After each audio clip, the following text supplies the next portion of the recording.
Jamaah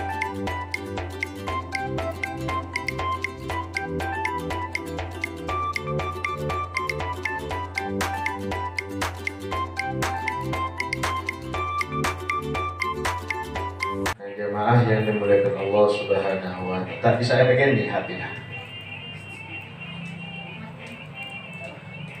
Bali benih tempat majelis apa-apa. Jadi kami nanti ajarin takut pas budi apa takutnya nanti besarnya susah untuk dididiknya. Terlebih majelis mulia eman-eman yang saya. Jamaah yang dimuliakan Allah Subhanahu wa Ta'ala, bulan Maulid sudah berlalu 1 bulan lebih. Saat ini malam ini kita berada di tanggal 1 Jumadil Awal. Ya, benar tanggal 1 Jumadil Awal. Hah? Ada saya sering tanggalan. Benar? Tanggal 1 ya. Berarti 1 bulan lebih bulan Maulid, bulan kelahiran Nabi sudah sama-sama kita lewati. Tapi alhamdulillah Maulid, orang-orang yang mengadakan Maulid sampai saat ini belum habis. Ya. Sampai saat ini masih banyak yang mengadakan dan merayakan Maulid. Kenapa kok harus dirayakan sekalipun di luar bulan Maulid boleh? Karena Nabi Muhammad itu diutus bukan hanya khusus bulan Rabiul Awal. Bertepatan lahirnya bulan Maulid Rabiul Awal. Tapi keistimewaan dan kemuliaan Nabi sampai hari kiamat tidak akan pernah habis. Sampai-sampai dikatakan sekalipun sudah kiamat,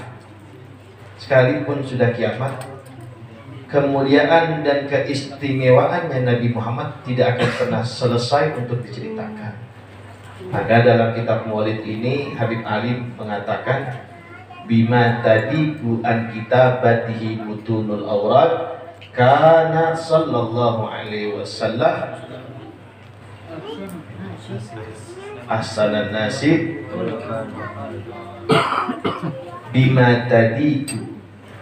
Orang-orang soleh, para wali, ulama-ulama yang mengarang sejarah Nabi itu tadiku an kitabatihi butunul awrad. Ketika para ulama menceritakan tentang Maulid sejarah Nabi, itu seakan-akan kertas yang menjadi bahan untuk menulis tentang kemuliaan Nabi, keistimewaan Nabi, seakan-akan menjadi sempit. Artinya seakan-akan enggak ada habisnya. Diceritain kemuliaan Nabi yang satu, ada lagi kemuliaan yang lainnya. Diceritain lagi keistimewaannya Nabi, ada lagi keistimewaannya yang lainnya. Sampai dikatakan, Habib Ali mengatakan, ketika aku mengarang dan menulis tentang sejarahnya Nabi Muhammad, seakan-akan lidahku, kata Habib Ali Al-Habsyi, lidahku, lisanku, seakan-akan itu menjadi pendek. Artinya apa? Sudah sangat dalam, sudah sangat luas kemuliaan Nabi Muhammad. Mungkin jamaah belum banyak tahu bagaimana salah satu kemuliaan Nabi. Nabi itu manusia seperti kita tapi beda. Perhatikan masing-masing. Setiap dari kita pasti mempunyai bayangan. Benar gak? Coba lihat. Ada bayangannya? Hah? Ada. Semua ciptaan Allah diciptakan oleh Allah pasti mempunyai dan memiliki bayangan. Tapi beda dengan Nabi Muhammad. Beliau tidak memiliki bayangan. Loh, kok bisa Nabi Muhammad itu nggak punya bayangan? Dan bagaimana? Kalau Nabi punya bayangan repot. Satu saat ketika Nabi berjalan dengan para sahabat, secara tidak sengaja sahabat Sayyidina Abu Bakar melihat Nabi di belakang. Jadi Nabi jalan rombongan sama sahabat mulia, itu ada di belakangnya Nabi. Secara nggak sengaja diperhatiin sama Sayyidina Abu Bakar. Baru ngeh, ternyata Rasulullah nggak ada bayangannya. Walhasil, nah apa dikasih tahu sahabatnya kan? Rasulullah nggak ada bayangannya, dikasih tahu sahabatnya kan? Bingung, sehingga memberanikan diri menanya kepada Rasulullah. Ya Rasulullah, Sungguh kami baru ingat dan baru tahu bahwa engkau tidak memiliki bayangan sama sekali. Apa sebab wahai Rasulullah? Sedangkan kami ada bayangan. Apa jawab Nabi? Bagaimana aku bisa memiliki bayangan sedangkan aku diciptakan dari cahaya Allah? Bagaimana aku bisa memiliki bayangan sedangkan aku diciptakan oleh Allah dari cahayanya Allah Rabbul Alamin? Coba kalau kita punya senter cahaya di senter lagi, nggak akan ada bayangan tersebut. Nah, Nabi tidak memiliki bayangan. Apa sebab? Karena Nabi diciptakan oleh Allah dari nur cahayanya Allah Subhanahu wa Ta'ala. Maka dalam kitab Maulid, nuron faqa kullan nur. Nabi diciptakan cahaya dari cahaya yang lain. Arti cahaya dari cahayanya Nabi, dari cahayanya Allah Subhanahu wa Ta'ala. Satu. Kedua, kenapa Allah tidak ciptakan Nabi bayangan? Takut makhluk Allah, baik manusia, para sahabat, para binatang, para makhluk-makhluk yang lain menginjak bayangannya Nabi yang mulia. Kalau kita bayangan kita diinjak sama siapa aja bebas, ya, yang penting kan orangnya. Sehari misalnya lagi jalan siang hari ada bayangan yang diinjak, oh nggak jadi masalah. Tapi Nabi Muhammad sebab tidak memiliki bayangan karena Allah nggak mau bayangannya. Sampai bayangannya aja Allah nggak mau diinjak sama makhluk yang lain. Mulia kan Nabi Muhammad. Banyak sekali kemuliaan-kemuliaan Nabi Muhammad sampai dikatakan oleh Habib Ali, pendek semua lisan manusia, sempit semua kertas ketika menceritakan tentang keistimewaan dan kemuliaan Nabi besar Muhammad Sallallahu Alaihi Wasallam. Bulan Maulid sudah lewat, tapi kemuliaan Nabi, peringatan perayaan Maulid Nabi masih diadakan di berbagai tempat. Maka sangat disayangkan ketika kita semangatnya di bulan Maulid toh. Di bulan Maulid kita ingat sama Nabi, tapi di bulan Maulid kita lupa dengan Rasulullah. Bagaimana akhlaknya Nabi, bagaimana pribadi Nabi, kita banyak lupa. Ketika bulan Maulid baru kita semangat. Makanya ketika dibacakan Maulid, terlebih ketika Mahalul Qiyam. Nah, tadi sedikit ada ini biar paham ya. Tadi adiknya tidur. Terus ketika Mahalul Qiyam ya Nabi salam alaika, Ustaz diri apa duduk? Diri. Gimana ilmunya? Harus duduk apa harus diri? Ketika Mahalul Qiyam kita serahkan nyambut Nabi, harus tetap duduk mendiamkan anak kita, adik kita, atau kita gendong diri. Sayang Allah ini rahmat sama kita, belas kasihnya Allah. Coba kalau misalkan ketika Allah tampakkan kemurkaannya ketika ada satu makhluk tidak berdiri ketika menyambut Nabi Muhammad, pasti akan diambil nyawanya. Ingat, ketika satu saat malaikat Nabi Muhammad lagi Isra Mi'raj, ketika sampai beberapa tahap, sampai di salah satu tempat di Ars di langit, itu ada satu malaikat cuma tahu namanya Nabi. Siapa yang nggak kenal Nabi? Semua tahu. Tapi ada satu malaikat tahu namanya tapi nggak pernah lihat bagaimana Rasulullah. Nah, ketika itu berhadapan dengan Nabi Muhammad, sampai dikatakan gumu ila sayyidikum Muhammad, diri sekalian semua wahai para malaikat, telah datang manusia kesayangan dan kecintanya Allah. Sambut, hormati, muliakan kekasihnya Allah Muhammad. Sampai derajat para malaikat pun di bawah derajatnya Nabi besar Muhammad Sallallahu Alaihi Wasallam. Nah, ketika itu ada satu malaikat cuma tahu nama tapi nggak kenal, nggak tahu orangnya. Nah, sampai akhirnya nggak berdiri. Nah, karena sebab malaikat, bayangkan, karena sebab di depannya ada Nabi yang lain diri menyambut Nabi, ini malaikat nggak diri. Apa akibat karena nggak menyambut Nabi, nggak ikut berdiri dengan malaikat lain? Demi Allah, malaikat yang tidak berdiri ketika Nabi Muhammad berhadapan dengan malaikat tersebut, Allah patahkan sayapnya, Allah buang dari langit yang paling atas sampai ke dasar laut, sebab nggak mulia yang Nabi besar Muhammad. Kelas malaikat. Artinya harus karena memuliakan daripada Nabi besar. Ini ilmu. Apapun. Nah, kayak Kak Oceng tadi itu sudah kasih kisah. Kak Oceng kalau perlu besok-besok makhluk yang cukup standby aja, nggak perlu. Boleh keliling, tapi jangan sampai ketika makhluk yang nggak diri eman-eman. Khawatir wajah kita nggak dihafal sama Nabi Muhammad ketika makhluk yang. Karena Nabi ketika makhluk yang, ya Nabi salam alaika sampai akhir, itu Rasulullah diutus oleh Allah, ruhnya diambil dan dihadirkan di tengah-tengah tempat tersebut, memutari tempat tersebut, dihafalin wajahnya satu-satu.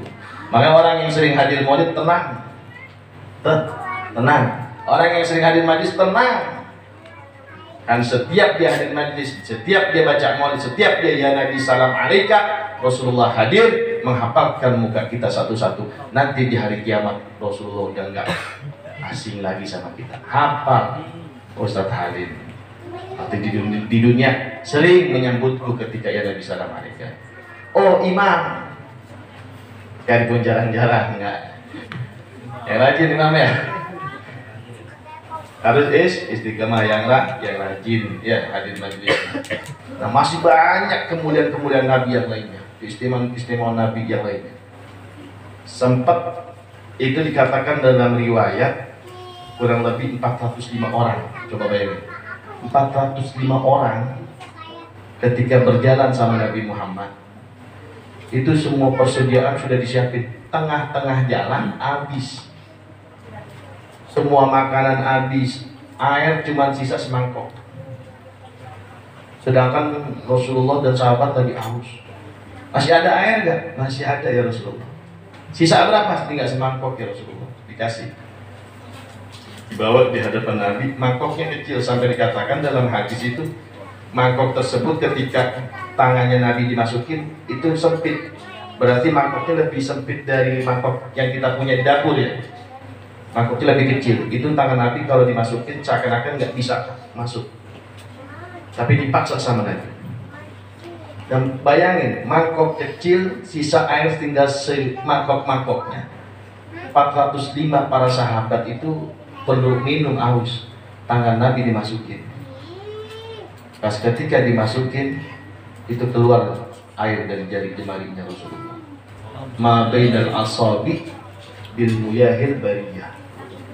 Maka keluar dari jari jemarinya Rasulullah air sehingga memenuhi setiap mangkok. Jadi Rasulullah masukin tangannya, keluar air, diminum sama satu sahabat. Habis, kasih lagi, masukin lagi. Sampai air keluar dari jarinya Rasulullah. Ada manusia kayak begitu? Kecuali Rasulullah. Dan itu cukup 405 orang, bayangin. Segalon kok cukup sih, tak ada. Ini segalon nih habis nih, Rasulullah. Satu mangkok sisa dimasukin jarinya 405 dapat semua.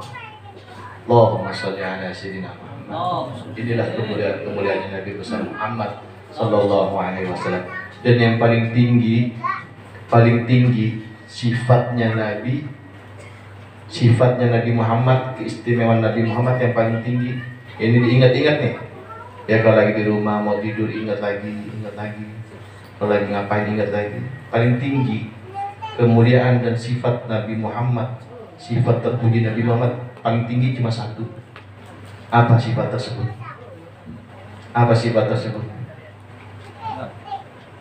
Ya, apa sifat tersebut? Keinginan Nabi, kemuliaan Nabi yang nggak ada tandingannya. Nggak mau satu dari umatnya masuk ke dalam nerakanya Allah.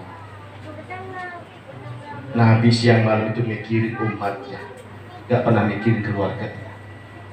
Pernah Nabi itu jatuh sampai berdarah, istirahat terus.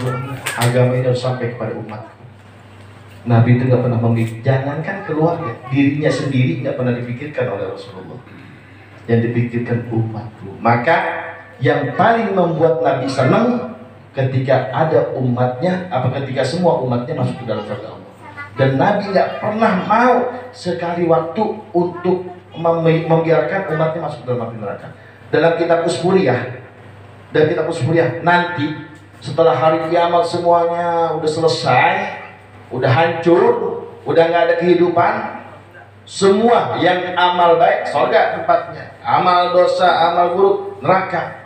Itu Nabi ketika semua udah masuk surga, Nabi mau melangkah satu langkah, dibatalkan. Ditanya sama malaikat Ridwan, penjaga pintu surga, ya Muhammad, ya Habibur Rahman, wahai kekasih Allah, mau kemana lagi?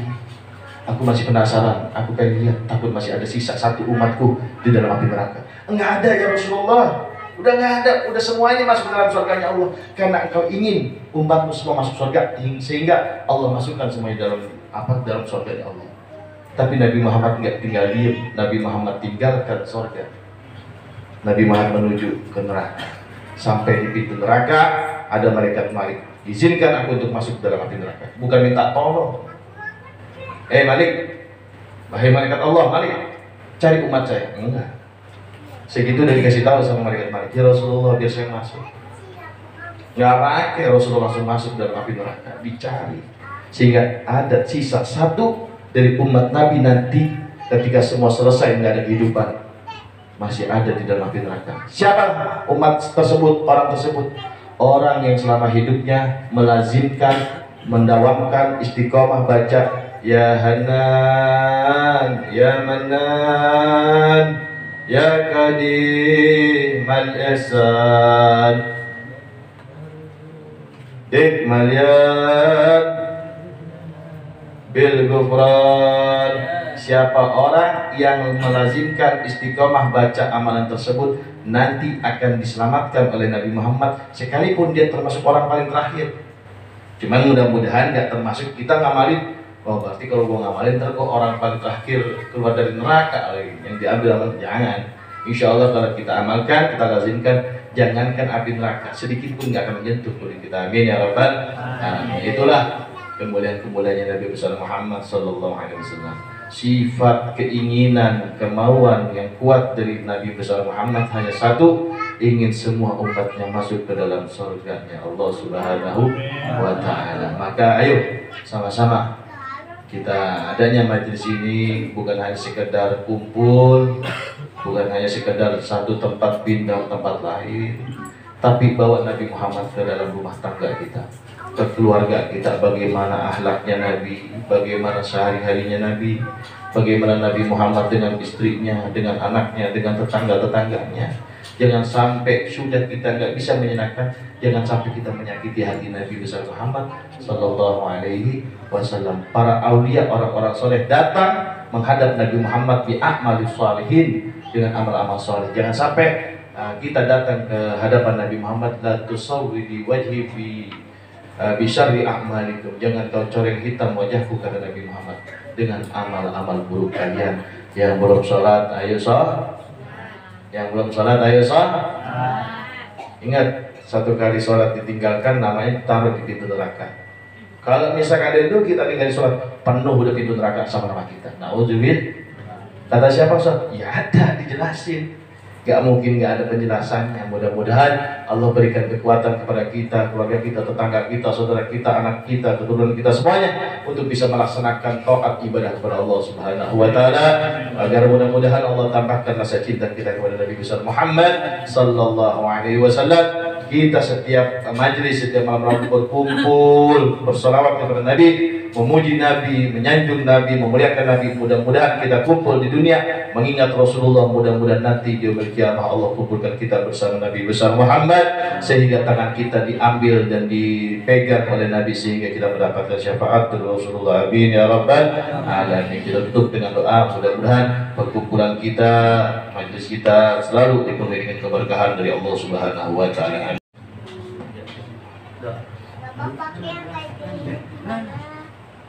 أعوذ بالله من الشيطان الرجيم. بسم الله الرحمن الرحيم. لله رب العالمين حمد الشاكرين حمدا نافعا معطي نعمه ويكافئ مجيدا. يا ربنا لك الحمد كما ينبغي وعزك عظيم سلطانك. اللهم صل على محمد وعلى ال سيدنا مولانا محمد اللهم صل صلاة كاملة وسلم سلامة على سيدنا محمد الذي تنحل به المقامة تنفرج به الكرم وتقضى به الحوائج وتنال به الرغائب وحسن الخواتم ويستسمى الغمام به وعلى آله وصحبه في كل لمحة ونفس بعدد كل معلوم الله. اللهم إنا نسألك في الدين وعافية في الجسد وفي العلم وزيادة في العلم وزيادة في العلم وبركة في الرزق وتوفيق قبل الموت ورحمة عند الموت. اللهم حول علينا في سفرة الموت والنجاة اتنا في الدنيا حسنة وفي الآخرة وقنا عذاب النار. سبحانك ربك رب العزة عما يصفون وسلام على المرسلين والحمد لله رب العالمين. بسر الفاتحة.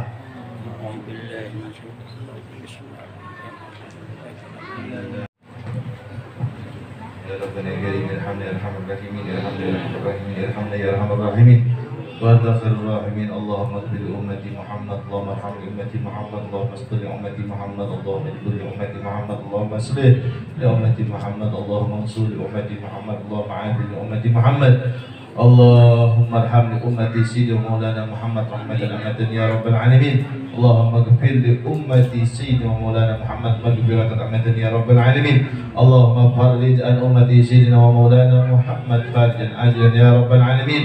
يا رب كل شيء بقدرتك على كل شيء واغفر لنا كل شيء ولا تسألنا عن كل شيء ولا تحاسبنا في كل شيء واتنا كل شيء. ربنا تقبل منا نياتنا وأعمالنا ودعواتنا وقراءتنا وحاجاتنا ومجالسنا إنك أنت السميع العليم وتب علينا إنك أنت التواب الرحيم. بحق سيد المرسلين سيدنا ومولانا محمد صلى الله عليه وسلم.